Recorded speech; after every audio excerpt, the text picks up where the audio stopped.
श्रोतेहो नमस्कार. आजच्या वृत्तविशेषमध्ये आपलं स्वागत.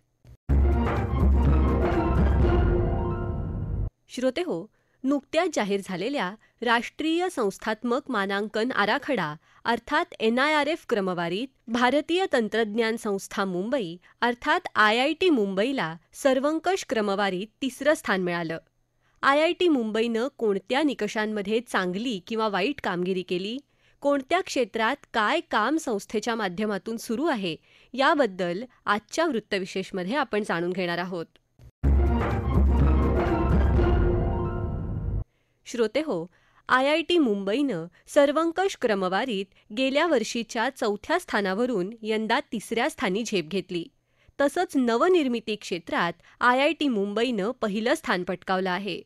NIRFच्या क्रमवारीचा शैक्षणिक संस्था म्हणून कशा पद्धतीनं फायदा होतो, याबद्दल IIT मुंबईचे उपसंचालक प्राध्यापक मिलिंद अत्रे म्हणाले. स्पेसिफिकली आम्ही IIT बॉम्बे असल्यामुळे आणि तसा आमचा नंबर टॉप 3 मध्येच आहे, त्याच्यामुळे बोलताना सगळ्यांना IIT बॉम्बे नंबर 3 आहे, इनोव्हेशनला नंबर 1 आहे, हे मुलांमध्ये चर्चा सांगते. ॲज इट इज तुम्हाला सांगितलं की 50मधनं 47 मुलं आमच्याकडे आले, 100मधनं 72 मुलं आमच्याकडे आले. सगळे चांगले प्रोफेसर आमच्याकडे पहिले येतात, इथे जर नाही मिळालं तर मग दुसरीकडे जातात. याचा फायदा त्या लेवलला आम्हाला होतो. इंडस्ट्री आणि IIT बॉम्बेचा संबंध फार जुना आहे आणि अजूनही आमचे आणि वी आर इन मुंबई नाही का, मुंबई असल्यामुळे आणखी तो फायदा आम्हाला तसाही होतोच. फायदा आम्हाला हाच होतो की आपण कुठे चांगलं करतो आहे किंवा बाकीच्या इन्स्टिट्यूट कुठे चांगलं करतात आहे एवढं आम्हाला कळतं. हाच एक फायदा म्हणता येईल आम्हाला की आता आम्हाला कळतं आहे की फॉर एक्झाम्पल मग म्हटल्याप्रमाणे इकॉनॉमिक्सला आम्ही इकॉनॉमिक्स बॅकवर्ड स्टुडंटला आणखीन हेल्प करू शकतो आम्ही.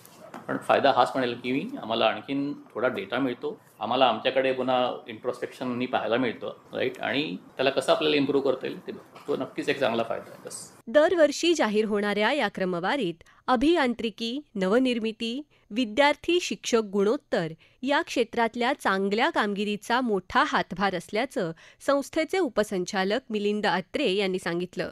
विविध शैक्षणिक उपक्रम राबवणं अर्थात एज्युकेशनल आउटरीच या निकषात IIT मुंबईला कमी गुण मिळाल्याची माहिती देऊन या संदर्भात राबवण्यात येत असलेल्या आणि येत्या काळात नियोजित असलेल्या उपक्रमांची माहिती देताना IIT मुंबईचे संचालक प्राध्यापक शिरीष केदारे म्हणाले. आउटरीचमध्ये 3 भाग आहेत. One is industry, second is supporting government for their policy. So we can do numerical analysis, suppose some policy is taken out, then what is the effect of it, so we can do programming and predicting as a scenario analysis म्हणतो आपण. काही भविष्य सांगू शकत नाही पण at least idea. And the third thing is society impact at grass. म्हणजे विशिष्ट एरियामध्ये समजा रुरल हाऊसिंग डायलॅपिलेटेड आहे तर कॅन वी हाऊसिंग एकदम प्रॉब्लेमॅटिक आहे, पक्क हाऊस खर्चिक असतं. So we are trying to design, we have a project with one of the alumni batch saying that okay, we can have cheaper, easier, stronger, user-friendly house. So we are going to design that and then through CSR money we will install at various places. So this is down to earth. कारण आता ज्या disasters ज्या प्रकारचे आहेत त्याच्यासाठी grassroot लेवलला लोकांना तयार करणं आणि त्याच्यासाठी काम करणं हे आवश्यक. मग ॲग्रिकल्चरल ट्रान्झिशन, सस्टेनेबल ॲग्रिकल्चरकडे जाणं, त्याच्यासाठी काही रिसर्च करणं. सो हा सुद्धा सोसायटीपर्यंत नेणं. आमच्याकडे सिटारा म्हणून सेंटर आहे, centre for technology alternatives for rural area. So it does work already. So take it to society in a more aggressive way. So translation research हे 3 भाग आहेत, फक्त इंडस्ट्री नाही आहे आमच्याकडे. याबद्दल अधिक माहिती देताना IIT मुंबईचे उपसंचालक प्राध्यापक मिलिंद अत्रे यांनी सांगितलं.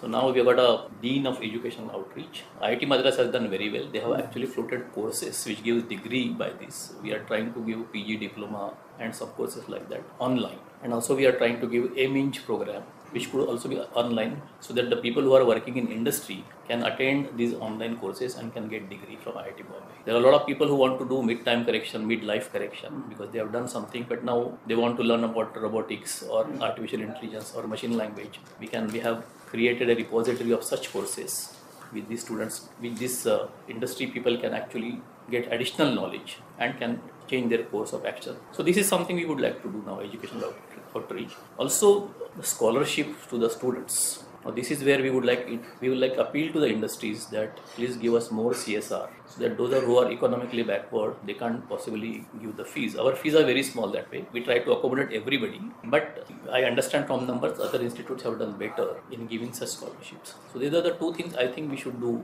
much better on these aspects. So educational routage is one thing, and possibly helping students, those who are economically, socially, with finance also, not only supporting them but finance also. So one is this absolutely baseline साठी. At the same time, आता आम्ही 35 project करतोय इस्रो बरोबर, space बरोबर, which is very important.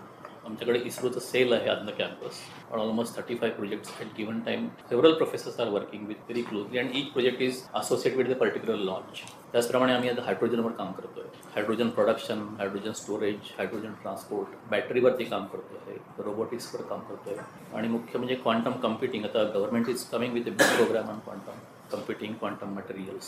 IIT Bombay is right in the forefront on all these things. Semiconductors. आमच्याकडे सेमीकंडक्टरचं खूप मोठं centre आहे. नवीन रिसर्च पार्क म्हणून आमच्याकडे आला, तिथे इंडस्ट्रीज आल्या कॅम्पसमध्ये, ज्या इंडस्ट्रीज आणि professors will work together. Instead of we going out to industries, now industries are right on the campus, just across, right on the same campus. So that gives them more leverage to our students to do internship, to work with them, to take their projects. Professors can work in the laboratory. यासह इतर प्रकल्पांबद्दल संचालक शिरीष केदारे म्हणाले, To add to that list, our semiconductor center is integrated with industry in a large way. We have a big government of Maharashtra project on drones. So develop drones, also develop capacity and drone stations at various places around Maharashtra, so that disaster management is easier through drones. Survey, dropping the medicines or other things. So drone mission under government of Maharashtra, drone mission. आमचा एक प्रयोग म्हणून एक outfit आहे. आम्ही सरकारी अधिकाऱ्यांना देशभरच्या असं विचारतो की तुमचे काय प्रश्न आहेत, आणि मग त्याच्यावरती आम्ही सोल्युशन काढतो. हे खालपर्यंत पोचतात. म्हणजे उदाहरणार्थ क्राऊड मॅनेजमेंट, देवघर जे आहे त्या ठिकाणी प्रचंड प्रमाणात तीर्थयात्रा लोक येतात, तर तिकडचा क्राऊड मॅनेजमेंटचा प्रोजेक्ट आमच्याकडे आला. मग आम्ही तो करून त्याचं ते इम्प्लिमेंट, असे भरपूर प्रोजेक्ट होतात. भारतीय तंत्रज्ञान संस्था मद्रासच्या धर्तीवर एज्युकेशनल आउटरीचसाठी विविध अभ्यासक्रम सुरू करण्यासंदर्भातही प्राध्यापक अत्रे यांनी माहिती दिली. We have education. Yes. We have a dean of educational outreach. In fact, we have just appointed a CEO, a professional CEO for this. So we would like to give education on different topics which are more skill oriented, job oriented. So AI, ML, a lot of people now at the age of 50 would like to learn about AI, right? So such education we would like to give through education outreach now. We are trying to start in this year only. We are ready with that thing now, but the recordings and all that thing will happen. We are actually talking with a professional body also who would do that with us. But from next year for sure, should be ready in this year with recordings, etc. It will be on. या संदर्भात प्राध्यापक शिरीष केदारे यांनी अधिक विश्लेषण केलं. We of course have many outreach programs. Maybe hundreds of courses are offered every time, but this particular area we are doing it now. Our focus is of course industry and other professionals and teachers of engineering college, teachers of institutes. Our focus at present is not schools, going to schools and teaching students, but our focus is teaching teachers. That is the main focus, and I think IIT should have that focus. श्रोते हो, यंदाच्या NIRF क्रमवारीत IIT मुंबईचं सगळ्यात मोठं यश म्हणजे नवनिर्मिती क्षेत्रासाठीच्या क्रमवारीतली मोठी झेप. गेल्या वर्षीच्या क्रमवारीत 7व्या क्रमांकावर असलेल्या IIT मुंबईनं यंदा पहिलं स्थान पटकावलं आहे.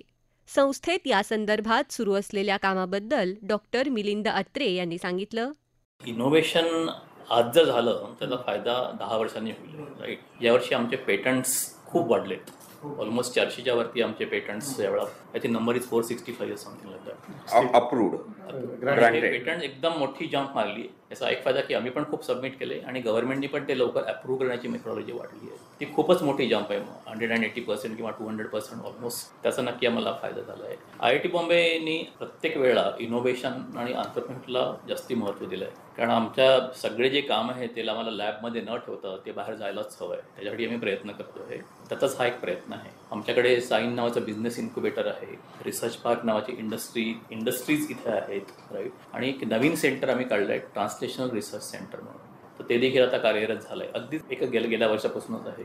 त्या सगळ्या गोष्टींचा जे पेटंट्स आहे, आम्ही त्या पेटंटचा सर्च करतो. आमचे अलुमनाय पण आम्हाला हेल्प करतात. ते पेटंट जवळून बघून कुठलं पेटंटमध्ये आपण जर पैसे घालू शकलो तर त्याला पुढे नेता येईल. तर त्याचा एक जवळनं अभ्यास आणि अलुमनाय आमची फार इम्पॉर्टंट बॉडी आहे.